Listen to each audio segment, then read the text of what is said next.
Súper. Bueno, a continuación, para dar inicio al seminario, quisiera presentar al docente que impartirá la sesión. Él es José Luis Rossi, psicólogo de la Universidad de Chile, doctor en psicoterapia, Pontificia Universidad Católica de Chile, magíster en psicología clínica, adultos, mención psicoterapia constructivista, cognitiva, Universidad de Chile, académico, Departamento de Psicología, Universidad de Chile, codirector del Diplomado de Trastornos del Ánimo de la Clínica Psiquiátrica Universitaria, psicoterapeuta cognitivo-conductual en la Clínica Psiquiátrica Universitaria de la Universidad de Chile y en la práctica privada. No sé si se me queda algo más, José Luis, pero bueno, ya le damos el paso para que inicie con su presentación. Súper, muchas gracias, Junia, por tu presentación. Bueno, muy bienvenidos y bienvenidas a este seminario introductorio a el problema del trastorno o los trastornos obsesivos compulsivos, ¿no? El objetivo general de este seminario será hacer una actualización en los aspectos psicopatológicos del trastorno obsesivo compulsivo, las nosologías, las clasificaciones actuales, el diagnóstico diferencial y también ver algunas directrices para el tratamiento, ya sea en términos de la indicación y algunos componentes más específicos del tratamiento que por supuesto se van a profundizar en el curso, ¿no?, de trastorno obsesivo compulsivo. Así que muy feliz de estar acá y muchas gracias por esta amplia asistencia y convocatoria. Entonces, comparto pantalla de nuevo, ¿no? Súper, Sí. muy bien. Bueno, entonces, trastorno obsesivo compulsivo en adultos, diagnóstico y tratamiento.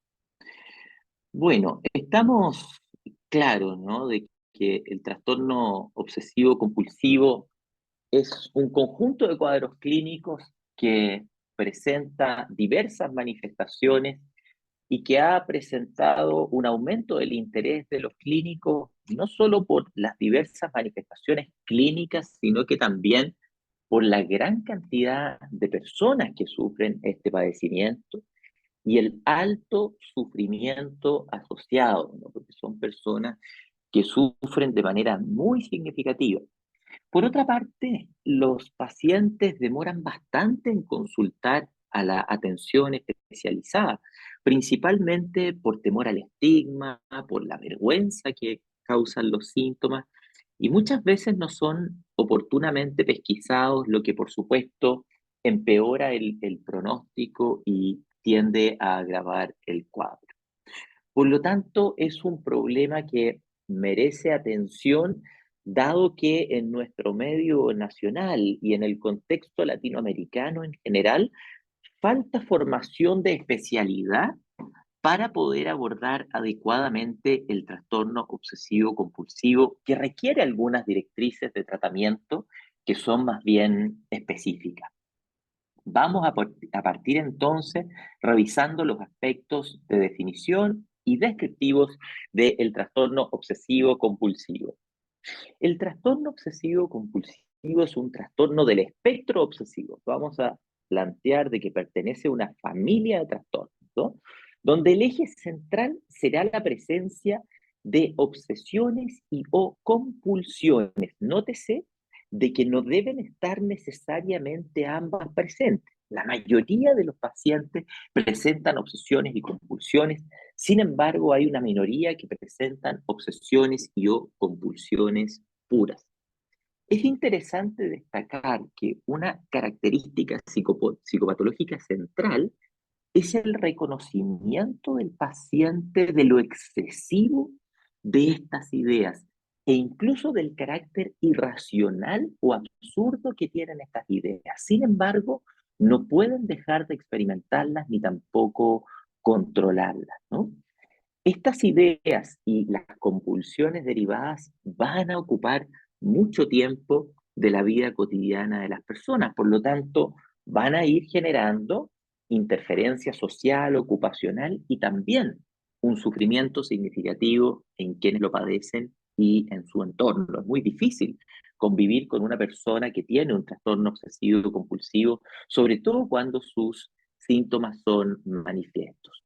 Si nos circunscribimos desde el punto de vista psicopatológico, en la actualidad estamos de acuerdo que la problemática semiológica central será un problema del control del pensamiento y del impulso.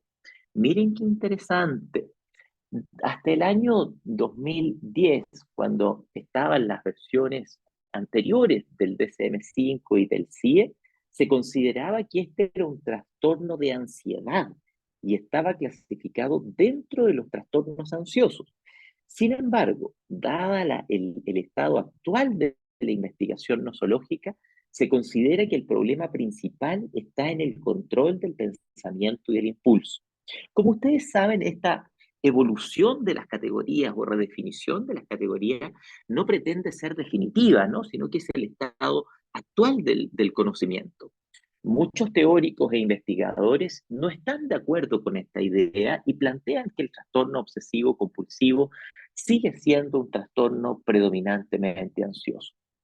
Por supuesto, esto es parte de la discusión que se da en nuestra disciplina y también de la heterogeneidad y diversidad de los pacientes que vemos, ¿no? Porque en algunos pacientes predomina muy claramente la ansiedad y en otros pacientes la dificultad para controlar sus pensamientos e impulsos. ¿Cómo definimos una obsesión o intrusión? ¿No? Intrusión porque se trata de pensamientos intrusos. Las obsesiones son ideas, es decir, símbolos, asociaciones, ¿no? Autodiálogos internos, imágenes, dudas, sensaciones, impulsos o recuerdos mentales. Miren qué amplio el concepto del pensamiento. No es que el pensamiento necesariamente tenga un contenido ideativo verbal, sino que también puede aparecer a modo representacional en la persona, ¿no? Y irrumpen una y otra vez en la actividad mental, alterando el flujo normal de nuestro pensamiento. Las personas tenemos un relativo control sobre lo que pensamos, un relativo control, ¿no? Porque hay una dimensión que no controlamos.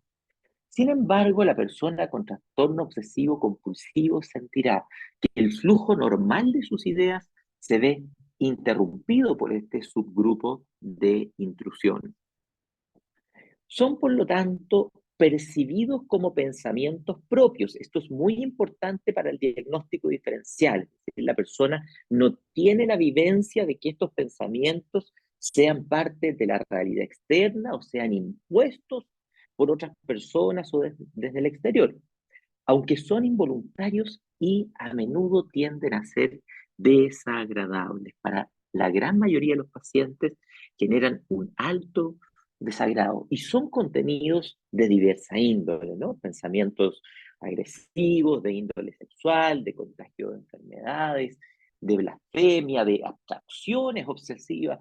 Voy a ser feliz o voy a ser infeliz si tomo tal y cual decisión o si me levanto de tal y cual manera al momento de salir de la cama, etc. O sea, tienen distintos niveles de abstracción, ¿no?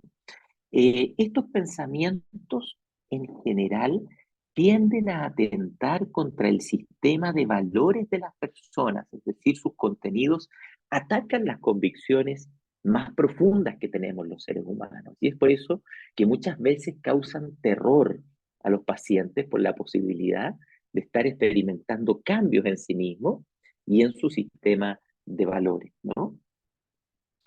Tipos de ideas obsesivas para que ustedes lo observen en sus pacientes. No hay solo una presentación fenomenológica de las ideas. Tenemos, por ejemplo, la rumiación obsesiva, ¿no? Rumiaciones escrupulosas.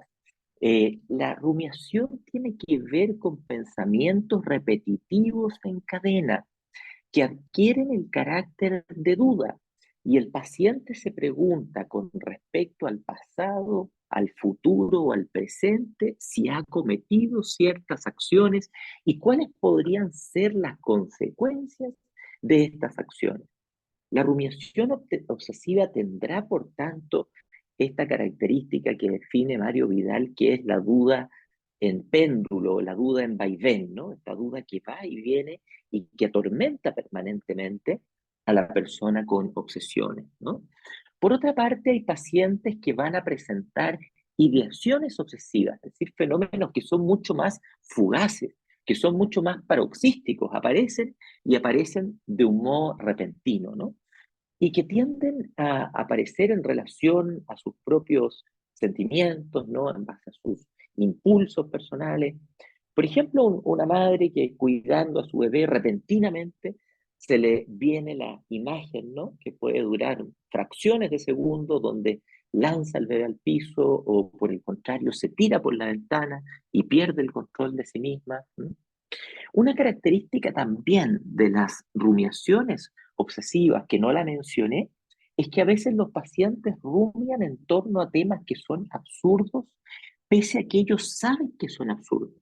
Por ejemplo, un varón podría preguntarse si es cierta la posibilidad de que podría llegar a estar embarazado o no, pese a que sabe racionalmente que es imposible desde el punto de vista anatomofisiológico que eso esté ocurriendo en este momento. Hay pacientes que se preguntan si están respirando, si están vivos, ¿no? Y por lo tanto esto atormenta permanentemente el funcionamiento de ellos con muchas conductas de hipervigilancia hacia sus propias acciones e incluso hacia sus procesos fisiológicos involuntarios.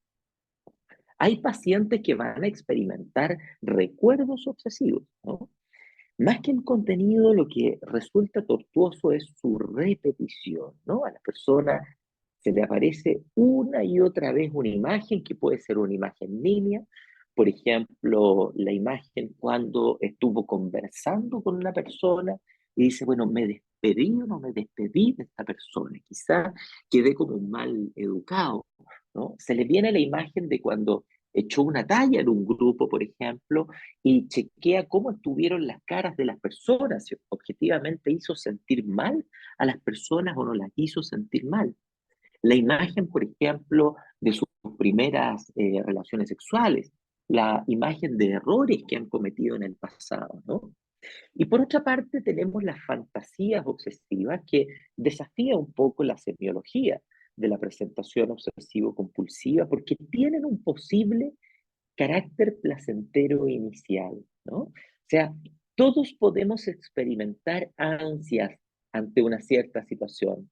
Por ejemplo, queremos salir pronto de vacaciones, queremos comprar un auto, ¿no? Queremos ir a visitar a un familiar, pero esta idea e impulso podría empezar a aparecer de manera repetitiva al punto que la persona no lo puede controlar, ¿no? Esta fenomenología, más que ir acompañada por angustia, al principio va acompañada por una sensación de anhelo. Sin embargo, cuando se va perdiendo el control, la persona comienza a sentir mayor angustia. La pregunta central es, ¿qué es una idea obsesiva y qué no es una idea obsesiva? Eso es algo fundamental para poder ir acercándonos al diagnóstico de este trastorno. Hay que distinguir una idea obsesiva de una idea fóbica. Ustedes probablemente han atendido a pacientes con fobias, han atendido a pacientes con trastorno de pánico, con trastorno de ansiedad social, ¿no? Donde la idea fóbica es una idea que no aparece como absurda, y más bien sintoniza con el sistema de valores del paciente. Por ejemplo, para el paciente con trastorno de ansiedad social es muy importante sostener un buen rendimiento y una imagen social.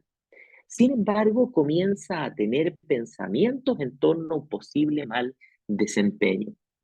Conductualmente, las ideas fóbicas no elicitan compulsiones, sino que más bien tienden a activar apremio psíquico, es decir, expectación ansiosa frente a la experimentación de la situación y al mismo tiempo desencadenan conductas de evitación. Por ejemplo, alguien con trastorno de ansiedad social podría evitar la asistencia, ¿no? A una instancia en la cual tiene que exponer en su curso frente a sus compañeros, ¿no? Tenemos por otra parte las ideas sobrevaloradas, ¿no? Las ideas sobrevaloradas que aparecen en las personas con depresiones, ideas de culpa, de sentirse excesivamente culpables por errores del pasado, las ideas sobrevaloradas que tienen los trastornos de personalidad. Por ejemplo, en los pacientes limítrofes, ¿no? Esta idea de que probablemente van a ser abandonados por otra persona o que están siendo traicionados por las personas que más los quieren, ¿no? Estas ideas adquieren predominantemente un carácter egosintónico, es decir, la persona no las juzga en ese momento como ideas absurdas y tiende a actuar en concordancia, perdón, con esas ideas. Por ejemplo, el paciente con trastorno límite va a tener una serie de conductas de interrogar a su pareja para ver si está siendo infiel o no está haciendo infiel, ¿no? Tenemos por otra parte las ideas delirantes, ¿no? Que las ideas delirantes están presentes en los trastornos psicóticos y que implican una alteración del juicio de realidad. Es decir, la persona deja de distinguir aquellas cosas que son parte de la realidad consensual y aquellas cosas que son parte de su propio sistema de significado, ¿no? Aparecen en los trastornos delirantes, aparecen en la esquizofrenia, aparecen en los trastornos afectivos con síntomas psicóticos. Estas ideas tienden a ser impermeables a los argumentos lógicos o empíricos y adquieren un carácter abiertamente psicótico. Hago una pequeña observación. Los pacientes con trastorno obsesivo compulsivo grave podrían desarrollar en concomitancia algunas ideas delirantes. Y eso es algo que hay que tener en consideración al momento de realizar las indicaciones de tratamiento y diseñar el tratamiento tanto psicoterapéutico como farmacológico. Hay que distinguir también las ideas obsesivas de la rumiación ansiosa, algo que Adrian Wells clasificó como la metapreocupación positiva y la metapreocupación negativa. La rumiación ansiosa es una cadena de pensamientos, pero ojo, a diferencia de la rumiación obsesiva, es valorada por la persona como útil. Es lo que ocurre típicamente en el trastorno de ansiedad generalizada. Por ejemplo, debo estar pendiente de que cuando mis hijos vayan al colegio no ocurra nada y por lo tanto debo estar permanentemente pensando en posibles peligros que podrían ocurrir y cómo poder evitarlos. Y en la noche, por ejemplo, estas personas muestran insomnio de conciliación, tratan de buscar soluciones a los problemas, sin embargo no consideran este fenómeno como un fenómeno absurdo, sino que lo ocupan la rumiación como una estrategia de afrontamiento frente a los problemas de la vida cotidiana, ¿no? Y también tenemos la rumiación depresiva, ¿no? O también conocido como ideas pseudo-obsesivas de los depresivos, ¿no? Donde de manera muy repetitiva podrían empezar a pensar en torno a su poco valor personal, a la desesperanza frente al futuro, incluso desarrollando algunas conductas repetitivas, estereotipadas o de autolesiones, autolíticas, que incluso hacen que se confunda el diagnóstico con trastorno obsesivo compulsivo. Desde ya les adelanto que el trastorno obsesivo compulsivo tiene una alta comorbilidad con trastornos depresivos. Muchos de nuestros pacientes con TOC se van a deprimir y se van a deprimir de manera secundaria a tener el trastorno obsesivo compulsivo, es decir, por las limitaciones que implica la enfermedad. También hay otros pacientes que tienen una depresión primaria con síntomas obsesivos, pero eso requiere también mayores distinciones diagnósticas. Cuando hablamos de compulsiones, estamos hablando de formas de conductas estereotipadas, es decir, que adquieren un carácter relativamente estandarizado y que se repiten una y otra vez de cierta manera. Estas conductas no son en sí mismas placenteras. Las personas que realizan compulsiones no disfrutan la acción. sino que más bien intentan desesperadamente aliviar el malestar emocional. Por tanto, la conducta no tiene una finalidad instrumental en el ambiente más allá que eliminar el malestar, ¿no? Eso es muy importante. Si lo decimos desde la perspectiva conductual, podemos decir que una compulsión se mantiene a sí misma por refuerzo negativo, no por refuerzo positivo. Es decir, no hay una emoción positiva después de su ejecución, ¿no? Generalmente son rituales, ¿no? Donde la persona trata de invocar la sensación de seguridad, donde yo siento de que no voy a recibir algún tipo de daño o que alguien de mis seres queridos no va a salir dañado, o bien de que voy a poder disminuir el malestar. En otros casos, la única preocupación obsesiva del paciente, más que consecuencias temidas hacia los otros, es que él no pueda tolerar el malestar que siente y por eso despliega estos rituales compulsivos. Quiero hacer una pequeña aclaración acá, y es que existen rituales compulsivos que son motores, que son los más conocidos por la mayoría de las personas, por ejemplo, lavarse las manos, ¿no? Repetir acciones, ¿no? Deshacer acciones, ¿m? Ir a revisar, en fin. Y hay algunas que tienen una naturaleza mental y que denominamos coloquialmente como compulsiones encubiertas. Por ejemplo, la persona comienza a repetir ciertos números de manera mental o comienza a revisar imágenes de manera voluntaria con el objetivo de asegurar que no ha hecho un daño a otras personas, o comenzará, por ejemplo, a tratar de ver una y otra vez una imagen de manera deliberada dentro de su mente. Los rezos estereotipados, por ejemplo, el rezar un Padre Nuestro, una Ave María, todo eso entra dentro de estas compulsiones encubiertas que son de naturaleza mental. También es importante hacer esa distinción porque las obsesiones y las compulsiones se tratan con técnicas distintas dentro de los abordajes psicoterapéuticos, ¿no? Sabemos que una compulsión no es lo mismo que una inquietud motora, ¿no? Que la inquietud motora, al igual que una compulsión, es una acción motora voluntaria.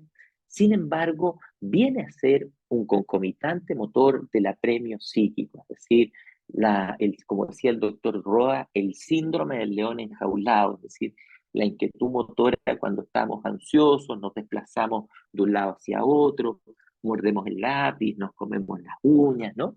Eso no es igual a una compulsión, ¿no? Pues no viene precedido de una obsesión y no tiene el carácter estereotipado. En los tics estamos frente a un movimiento repetitivo que no depende necesariamente de la ansiedad o angustia para su saliencia, pero que se va a exacerbar por la angustia. A diferencia de una compulsión, los tics tienen una naturaleza involuntaria. La persona no decide si realizar o no realizar un tic, sino que es un comportamiento motor, que puede ser sencillo o complejo, que se despliega de un modo involuntario.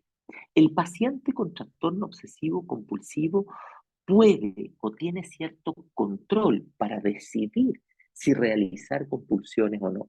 Es así como vemos que los pacientes realizan compulsiones en ciertos contextos y a veces en otros contextos se prohíben realizar compulsiones, ¿no?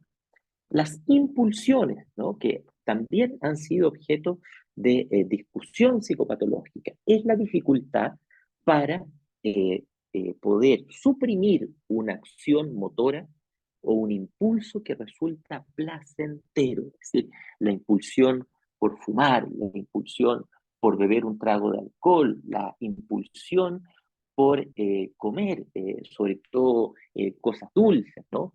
Impulsiones más patológicas, como por ejemplo las tendencias pirómanas, ¿no? Al momento de que yo ejecuto la acción, comienzo a tener sensaciones placenteras y siento que no puedo controlar bien este impulso, ¿no? Los automatismos son acciones que se repiten, ¿no? también de una manera relativamente estereotipada, pero a diferencia del TOC transcurren con compromiso de conciencia, es decir, la persona está con desorientación autopsíquica, alopsíquica y está confuso en el tiempo y en el espacio. Generalmente se da en el sonambulismo, se da en algunos cuadros epilépticos, se da en algunos estados de delirium, entre otros, ¿no?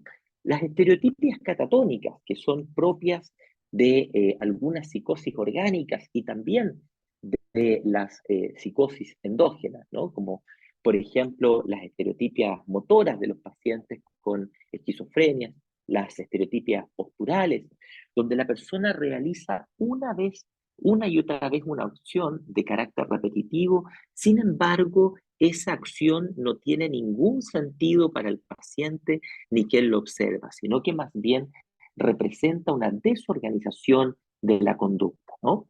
Podemos ver formas de estereotipias catatónicas también en algunos trastornos del espectro autista, ¿no?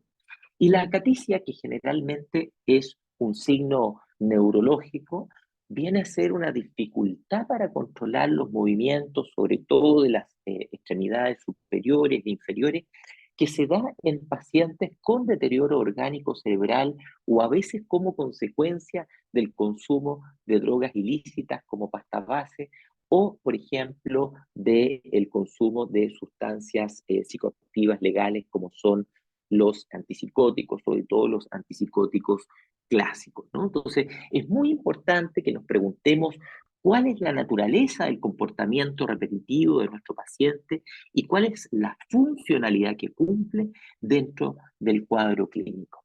Aquí no vamos a detenernos en todos los contenidos, sino que vamos a mirar algunos contenidos prototípicos yendo a los temas de fondo. ¿Tienen algunos temas ustedes dentro de las obsesiones, como las preocupaciones por la contaminación, las preocupaciones por padecer alguna enfermedad grave o por preservar la salud?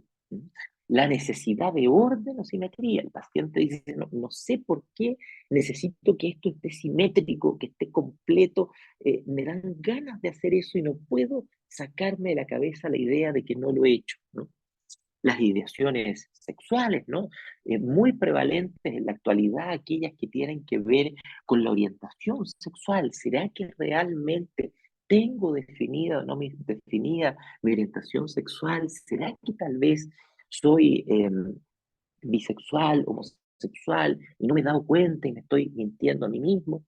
Las personas viven esto con profundo malestar, ¿no? Y están lejos de experimentar deseo sexual cuando vivencian estos fenómenos. El temor a tener impulsos violentos, el temor a ciertos números o palabras que pueden representar de manera abstracta la mala suerte, ¿no? El infortunio, desgracia para mis seres queridos, etc.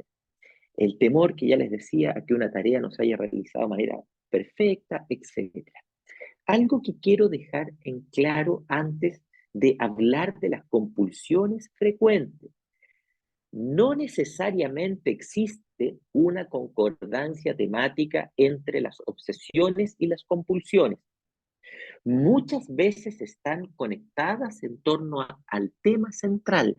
Sin embargo, en otras ocasiones se disocian los temas.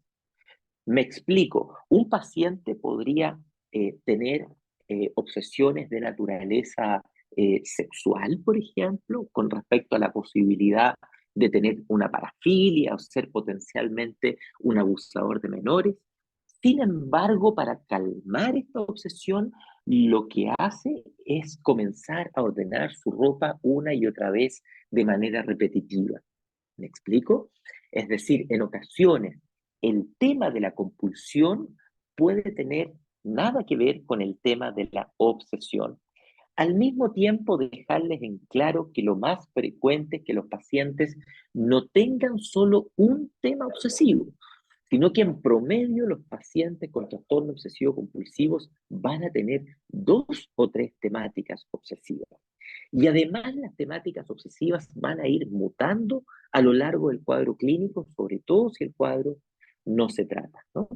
Y ahí tienen algunos ejemplos de compulsiones prototípicas, ¿no? Como limpiar, arreglar, lavarse, ¿no? La revisión, colocar las cosas en orden, leer o escribir varias veces algo, revisar los mails, por ejemplo, de manera repetitiva para ver de que no haya algún error, para ver que no se haya escrito algo de manera imperfecta, buscar reaseguramiento continuo en terceras personas. ¿Crees tú, por ejemplo, de que yo en algún momento con mis palabras te he ofendido?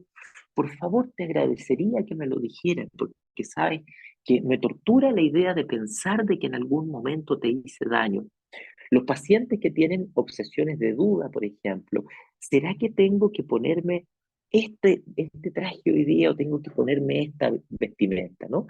A veces están rumiando durante horas y la única manera compulsiva que encuentran de resolverlo es ir a preguntarle a otra persona que pueda decidir por ellos, ¿no? Muy bien.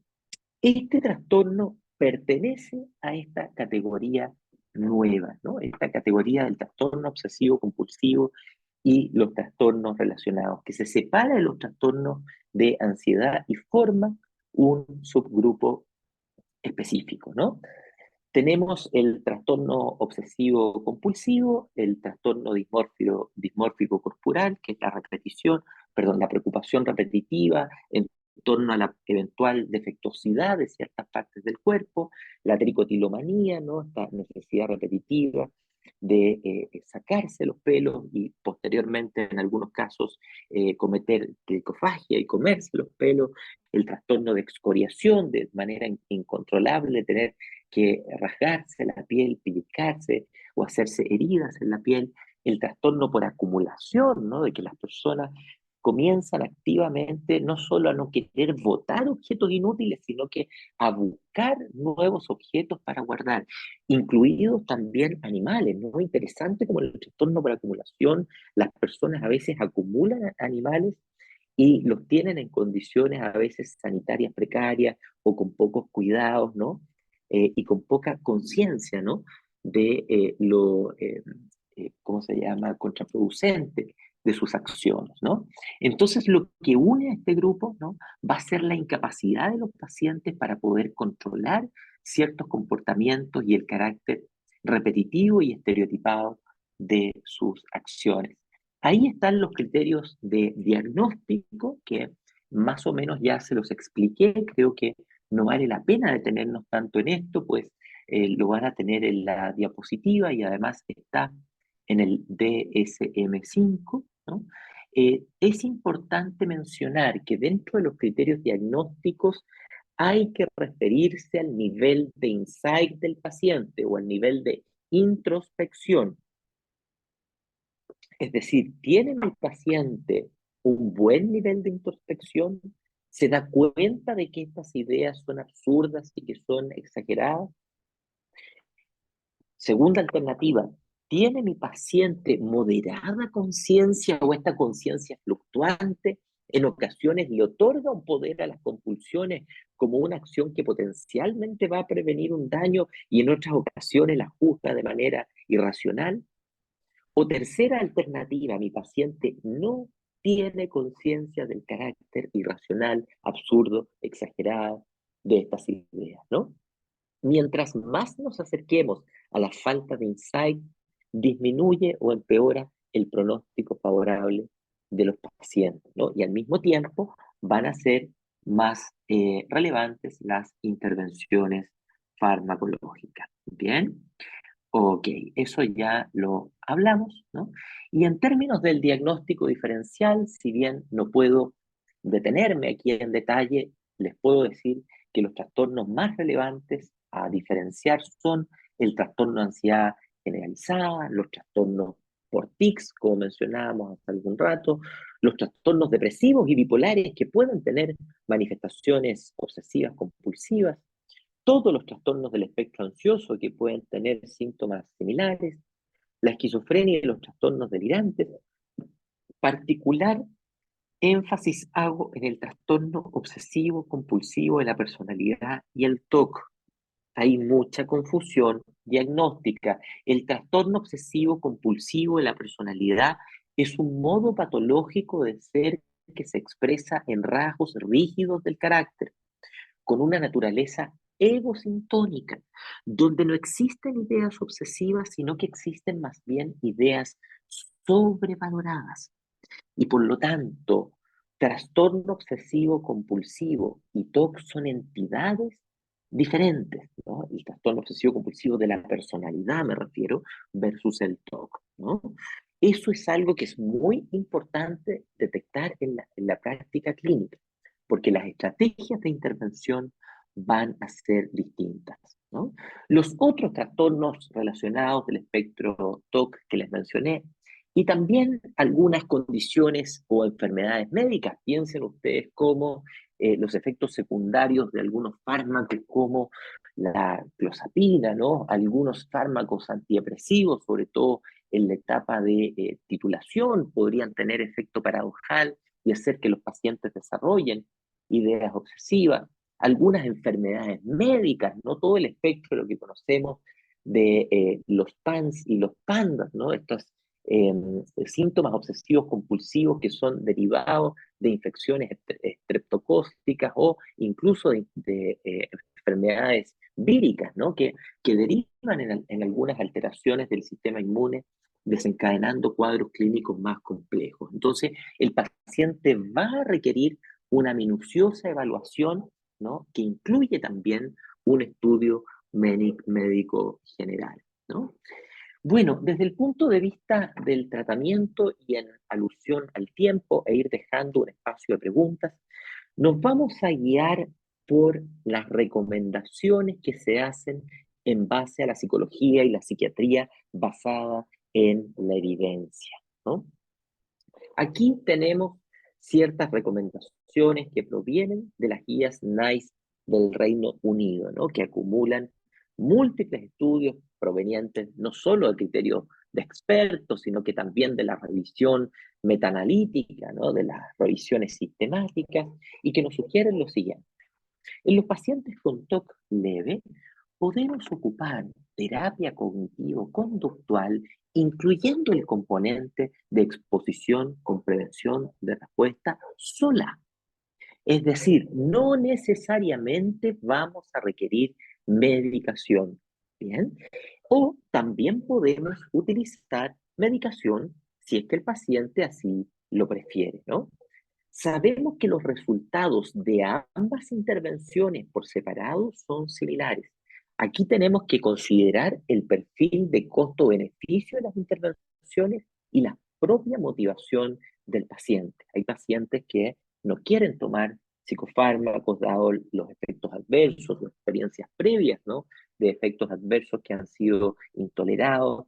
Hay pacientes mujeres, por ejemplo, que están planificando un embarazo, ¿no? Y por tanto estas estrategias farmacológicas podrían competir con sus proyectos, por tanto debemos tener en consideración estas recomendaciones que nos hacen las guías clínicas, ¿no? En el TOC moderado va a ser importante pensar en ambas estrategias, ¿no? En empezar a potenciar las estrategias psicoterapéuticas con estrategias farmacológicas. La evidencia también nos dice que se puede con ambas intervenciones por separado. Esto tiende a ser eficaz, sin embargo, aumenta la eficiencia cuando mezclamos ambas intervenciones. Y aquí los invito yo a pensar en sus pacientes. Porque puede ser de que nosotros decidimos hacer terapia cognitivo-conductual y no le ofrecemos intervenciones farmacológicas al paciente, y eso puede hacer que nuestro tratamiento cognitivo-conductual se prolongue más de la cuenta y que el paciente tenga un compromiso de calidad de vida significativo. Por ejemplo, tenga que congelar la universidad producto de la intensidad de los síntomas, pese a que si hubiera empezado a tomar fármacos desde el principio, hubiese tenido una reducción significativa de los síntomas. Entonces, el paciente tiene el derecho a ser informado de la efectividad de la potenciación de estas dos estrategias terapéuticas. Y en el TOC severo vamos a ocupar sí o sí un tratamiento combinado con predominio de tratamiento farmacológico al inicio del tratamiento. Porque si algo hace muy bien los psicofármacos en la actualidad, va a ser reducir la intensidad y la frecuencia de las ideas obsesivas que experimentan los pacientes. Por lo tanto, los pacientes se vuelven mucho más permeables a las intervenciones psicoterapéuticas. Con respecto a las intervenciones farmacológicas, los fármacos de primera elección tienden a ser aquellos inhibidores selectivos de la recaptura de serotonina. Han demostrado ser los fármacos más eficaces y mejor tolerados. También los antidepresivos duales o antidepresivos nobles muestran una eficacia significativa en el manejo de los pacientes. Y como estrategia de segunda línea, tenemos la potenciación de los inhibidores selectivos de la recaptura de serotonina junto con fármacos antipsicóticos atípicos, como por ejemplo puede ser la risperidona, como por ejemplo se puede incluir en algunos casos más graves la clozapina, ¿no? En dosis bajas, ¿no? Porque potencian el efecto antiobsesivo de los ISRS. También otra posibilidad es pasar a antidepresivos tricíclicos como la clomipramina. Y también los ISRS se pueden potenciar con fármacos estabilizadores del ánimo, que son los fármacos que tradicionalmente se ocupan en el tratamiento de los trastornos del ánimo, principalmente en el tratamiento de los trastornos bipolares. Por ejemplo, ir potenciando los ISRS con la motrigina, potenciarlos con topiramato, entre otras. Otras estrategias biológicas, sí, existen otras estrategias biológicas de tratamiento. Sin embargo, mencionarles que la terapia electroconvulsiva para los pacientes con TOC grave tiene una efectividad bastante reducida. Los números nos dicen que los pacientes no mejoran más allá del 40-50%. Por tanto, es una estrategia que en la actualidad no tiende a ser de primera elección. La psicocirugía, ¿no? Como la cingulotomía o la capsulotomía, son estrategias que si bien han demostrado un 60% de eficacia aproximadamente, tienden a ser muy costosas e irreversibles. Sí, la estrategia de estimulación magnética transcranial profunda es una estrategia que ha mostrado muy buenos resultados, ser poco invasiva y ser reversible sin provocar alteraciones estructurales en el sistema nervioso del paciente, ¿no? Ahora, lo que tenemos en contra con la estimulación magnética transcranial es que es una intervención bastante cara, ¿no?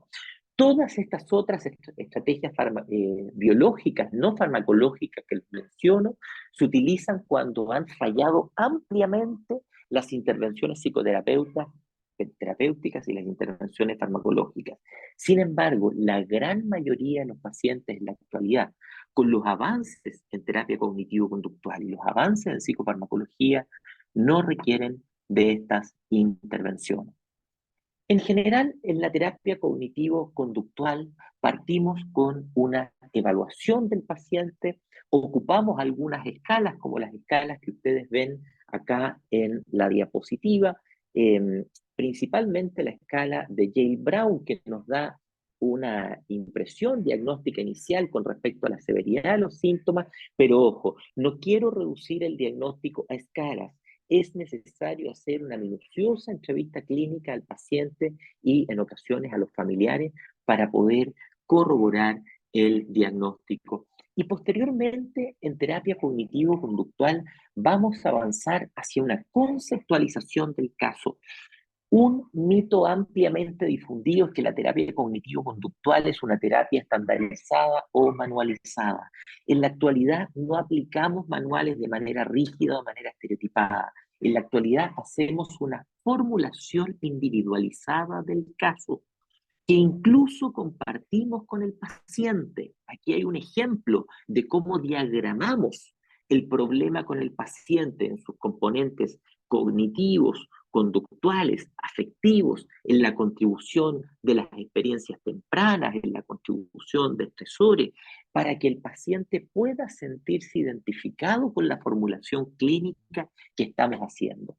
Y en función de eso, vamos a actuar sobre los mismos mecanismos de mantención a través de distintas técnicas para ir interrumpiendo la sintomatología obsesiva compulsiva.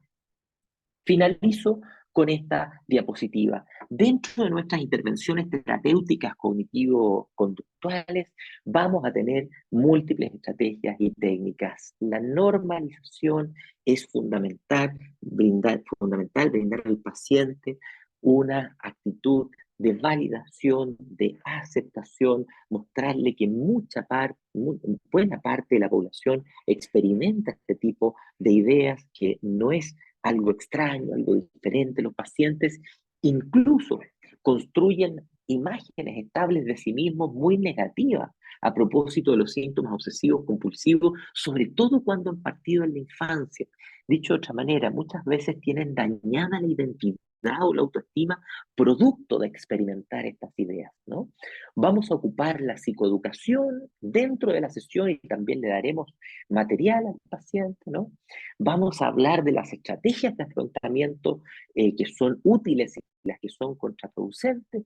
Vamos a desafiar las interpretaciones del paciente, vamos a ocupar reestructuración cognitiva, y vamos a ocupar exposición y prevención de respuesta como uno de los ejes centrales del tratamiento, donde necesitamos que el paciente se exponga a los estímulos que elicitan las obsesiones. Por ejemplo, si el paciente tiene temor, ¿no?, a tomar decisiones, va a tener que tomar decisiones y posteriormente va a tener que prevenir la respuesta compulsiva. Por ejemplo, preguntarle a otra persona en torno a esa decisión. Esto se basa en los principios de aprendizaje, ¿no?, de la habituación, de la extinción y del contracondicionamiento. E iremos acompañando al paciente durante la exposición para ir también ayudándolo a reestructurar cognitivamente su manera de pensar y ayudarlo también con estrategias de regulación emocional a disminuir sus niveles de activación para que pueda ir avanzando progresivamente hacia las metas de controlar sus síntomas. Como eh, digamos, un cierre final e importante para el tratamiento. Hay que transmitirle a los pacientes que el objetivo no es eliminar las obsesiones, pues eso es imposible. No podemos tener un control absoluto de nuestros pensamientos. Lo que sí podemos mejorar es la manera en la cual enfrentamos nuestras obsesiones y también la reevaluación que hacemos de los contenidos obsesivos, ¿no? El cambio está, por tanto, en el nivel secundario de la experiencia y no en el nivel primario de la experiencia. Esa reevaluación va disminuyendo progresivamente la saliencia de los pensamientos obsesivos y también todo el malestar emocional concomitante que experimentan nuestros pacientes. Bueno, el tiempo se hace corto, ¿no? Llegamos hacia el final de nuestra exposición. Intenté sintetizar los aspectos más relevantes de las presentaciones clínicas del trastorno obsesivo compulsivo y también los lineamientos del tratamiento, ¿no? Vamos a dar ahora un espacio de 10 minutos de preguntas, ¿no? Excelente, ya tenemos una pregunta de Sergio Troncoso. Sergio, voy a reactivar tu audio. Te escuchamos. Aló, buenas noches, ¿me escuchan? Sí, Sí, te Sergio, te escuchamos. escuchamos. Gracias, bueno, primero que todo, muchas gracias por la charla súper, súper interesante. Así que gracias a Dipa y especialmente al expositor. Tengo una consulta con respecto a un paciente que está con un diagnóstico de ansiedad por enfermedad, eh, Ajá, con harto tiempo de medicación con ISRS y con, perdón, IRS y con benzodiazepina. El, ajá. lo que a mí me genera ruido es que él reporta que para poder evitar bueno, tiene las obsesiones como esta pero su compulsión pudiese ser que él lo que está tratando de hacer es evitar hacer cosas que le den, no sé, algún tipo de placer, por decirlo así, o algún tipo de satisfacción de una Mm. manera de que a través de eso él siente que se baja un poco el nivel de su obsesión. Mm. considerando que la base es supuestamente una ansiedad por enfermedad, ¿pudiese ser que el diagnóstico estuviera quizás un poco equivocado y pudiese pertenecer más al área del TOC? Y si fuese así, el tratamiento eventualmente igual le podría salir porque me da la impresión de que pudiese ser similar según lo que usted mencionó. Esa es mi consulta, gracias. Es muy interesante lo que tú planteas, Sergio, porque el trastorno de ansiedad por enfermedad actualmente también está en discusión en términos si es parte de los trastornos del espectro obsesivo compulsivo, incluso el CIE opina que sí, sin embargo, DCM plantea que más bien constituye parte de una entidad diferente, ¿no? Y eso es porque vemos nosotros en los pacientes estas características semiológicas mixtas, como tú dices, ¿no? Este paciente que tú relatas tiene una conducta predominantemente evitativa más que una conducta compulsiva. Lo que habría que preguntarse es si esa conducta evitativa, ¿no? Tiene un carácter fóbico con un excesivo predominio de sintomatología autonómica en la presentación, que eso tiende a ser menos característico del TOC, y si el paciente tiene autoscopía ansiosa centrada en el funcionamiento corporal, ¿no? La autoscopía ansiosa centrada en el funcionamiento corporal tiende a hacer que los pacientes desarrollen síntomas ansiosos y panicosos. Y por lo tanto, a veces estos pacientes requieren técnicas que son mixtas, con un modelo del trastorno de ansiedad, por ejemplo, con elementos de exposición interoceptiva que el paciente comienza a relacionar, a interpretar de mejor manera las señales interoceptivas y habituarse a los cambios corporales y no necesitan necesariamente una exposición con prevención de respuesta. Y también necesitan una exposición a los estímulos temidos más que el prevenir respuestas ritualizadas, porque muchas veces no tienen respuestas ritualizadas. Algo que habría que preguntarse si es que en la fenomenología del cuadro clínico de tu paciente está la experiencia de pérdida de control sobre la acción motora, ¿no? De evitación, y si tiene un carácter repetitivo y estandarizado. Bien, probablemente puede estar en una zona gris, ¿no? Y en esa zona gris, lo que hacemos desde la perspectiva cognitivo-conductual es adaptar la formulación y adaptar las técnicas, no utilizando un modelo estándar para el tratamiento del trastorno obsesivo compulsivo, sino que nutriéndonos también del abordaje de los trastornos ansiosos. Bien. Excelente. Gracias. Seguimos con la siguiente pregunta. Joana Tapia. Joana, voy a reactivar tu audio. Te escuchamos, Joana. Hola, buenas noches. ¿Se me escucha bien? Sí, Joana, Sí, te escuchamos bien. escuchamos bien. Eh, bueno, antes que nada quería darle las gracias por, por tan valiosa información, la cual a mí me llega mucho. Bueno, yo soy una mujer dentro del espectro del autismo, diagnosticada hace poquito, y me sonaron mucho las palabras que usó usted, que no entendía mucho lo que era la palabra, que cuando me hablaban me criticaban mucho por ser una persona rumiante. Ah, entiendo.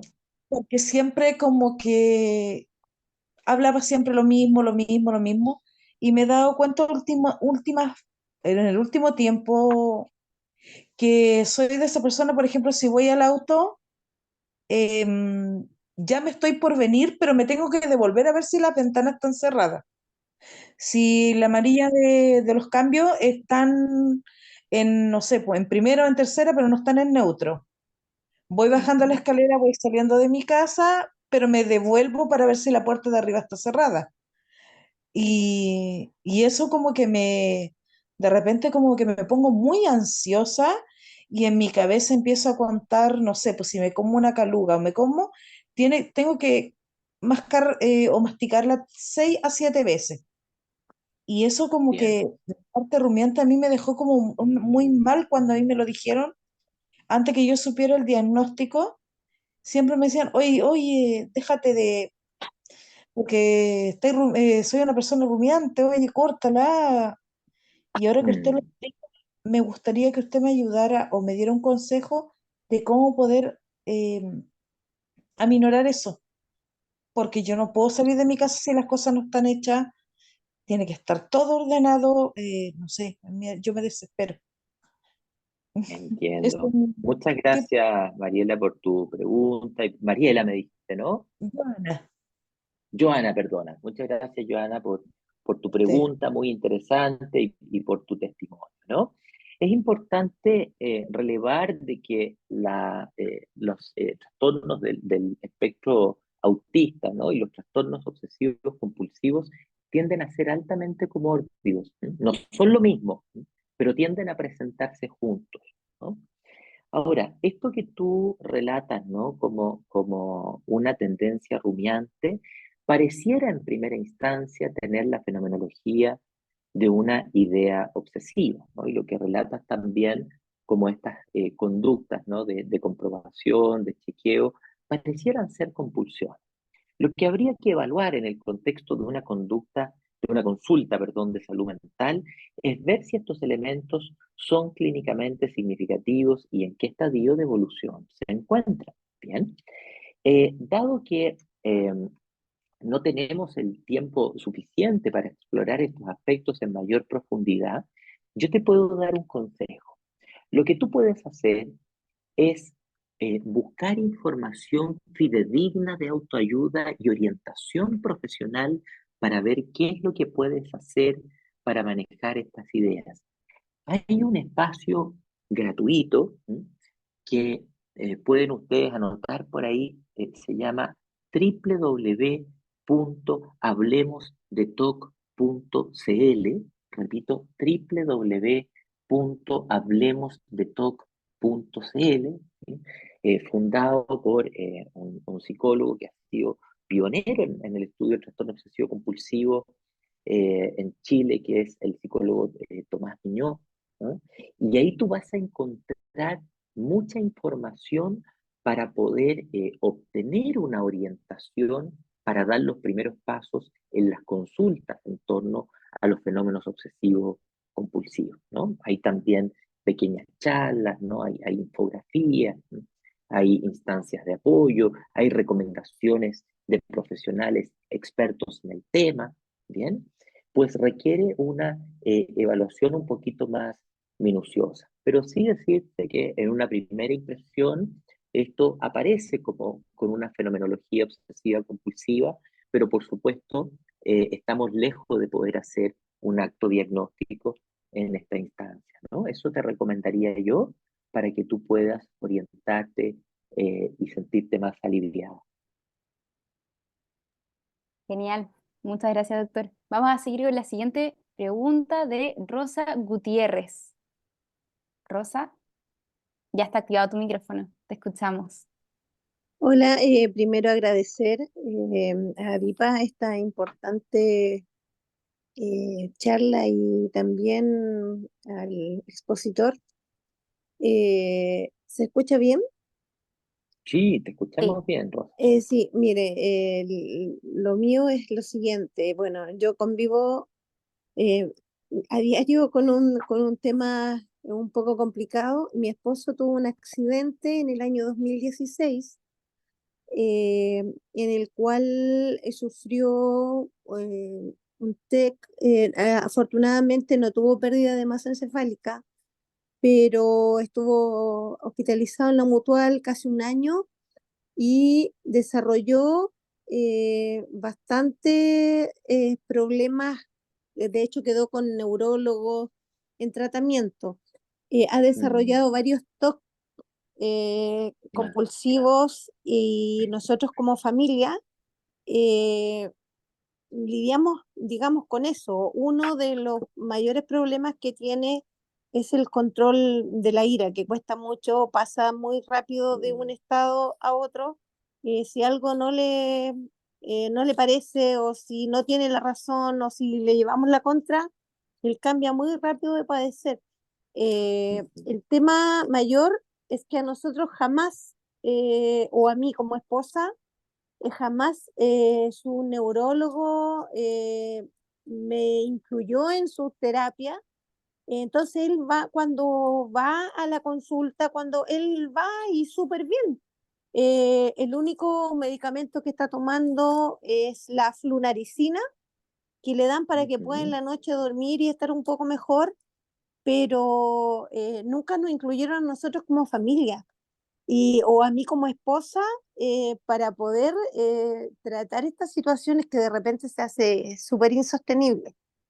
El lidiar con esos cambios de carácter, con algunas manías y cosas que se han declarado. Él sigue trabajando, gracias a Dios, no, su memoria remota y su memoria está bien, pero quedó sin filtro en muchas cosas, su conducta, el hablar. eh, entonces, familiarmente a nosotros nos ha afectado un montón. Y yo no sé cómo puedo hacerlo como para tener acceso porque realmente a las citas del psiquiatra y del neurólogo solamente puede ir él. Esa es mi consulta, no sé cómo ayudarlo. Entonces, en el fondo, nosotros igual estamos sufriendo un problema, digamos, emocional por la situación que se está generando. Muy Esa es mi bien, muy consulta bien. en realidad. Sí, lo que no me queda claro es, más allá del traumatismo encéfalo-cráneo, ¿recibió él un diagnóstico neurológico, recibió un diagnóstico psiquiátrico posterior a este traumatismo cráneoencefálico? No, solamente los TEC y lo tuvieron tratando, como le digo, más o menos un año. Bueno, perdió en ese tiempo, perdió el habla, movilidad, muchas cosas que solamente con terapia pudo recuperar. Entiendo, entiendo.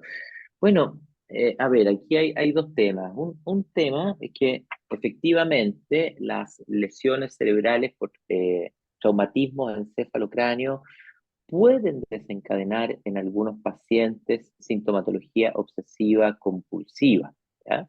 Sobre todo aquellas lesiones que son en el área fronto, estriada, talámica o que afectan a los ganglios basales, ¿ya? Lo característico de esta aparición es que tiende a ser una aparición súbita, tiende a ser una aparición aguda después del traumatismo encefalocráneo o en los meses posteriores, ¿no? A diferencia del trastorno obsesivo compulsivo que tiene una aparición un poquito más larvada o que se va desarrollando de a poco y principalmente en la infancia, adolescencia, ¿no? Eh, Dentro de lo que tú me relatas, ¿no? No me queda tan clara la sintomatología obsesiva compulsiva, sí una alteración, ¿no? En el control de impulsos y también algunos cambios en la personalidad. Por lo tanto, creo que es fundamental conversar en torno a un diagnóstico, a la posibilidad de delimitar de manera más clara la aproximación diagnóstica psiquiátrica para ver cómo se le podría apoyar desde el punto de vista psicológico y psiquiátrico, no solo desde el punto de vista psiquiátrico y psicológico. Y por supuesto, tú como esposa, ¿no?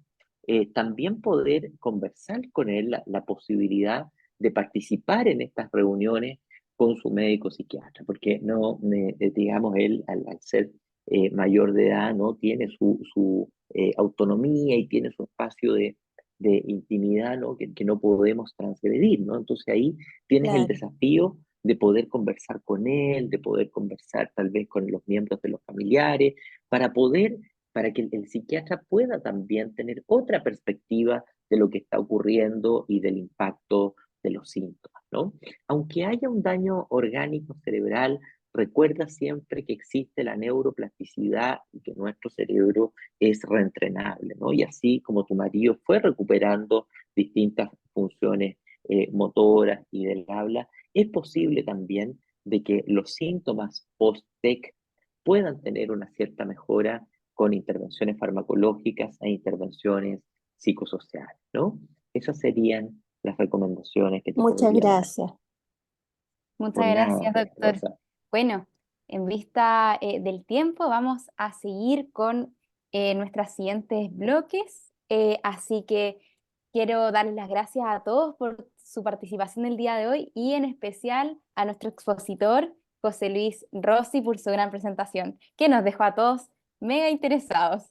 Así que muchas gracias, José Luis. Muy bien, pues Junia, gracias a ustedes por esta invitación.